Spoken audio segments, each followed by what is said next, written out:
Guys, welcome to my channel. तर आज आहे महालक्ष्मीची नगर प्रदक्षिणा।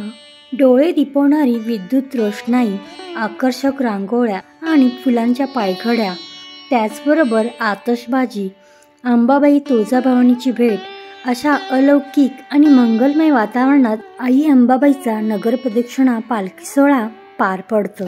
नवरात्र उत्सवात 8व्या माळेला अष्टमीच्या रात्री हा सोहळा पाहण्यासाठी हजारो भाविक गर्दी करतात।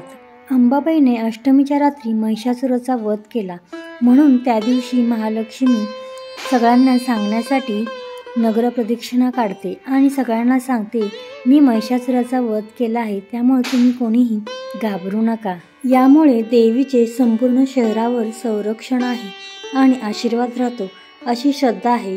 यामुळे शहर सुरक्षित आणि समृद्ध राहते असे मानले जाते। यामध्ये देवीची उत्सवमूर्ती पालखीतून मिरवली जाते। या प्रदक्षिणेचा मुख्य उद्देश म्हणजे देवीला संपूर्ण शहरात फिरून भक्तांना दर्शन देणे आणि शहराच्या रक्षणासाठी तसेच कल्याणासाठी देवीचा आशीर्वाद मिळवणे हा आहे।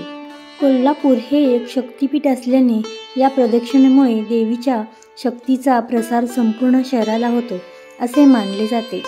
थोडक्यात नगर प्रदक्षिणा हा महालक्ष्मी देवीच्या भक्तीचा, परंपरेचा आणि शहराचा कल्याणाचा एक महत्त्वाचा भाग आहे, जो दरवर्षी मोठ्या उत्सवात साजरा केला जातो। अंबा माता की जयच्या जयघोषात महालक्ष्मीची नगर प्रदक्षिणा पार पडते।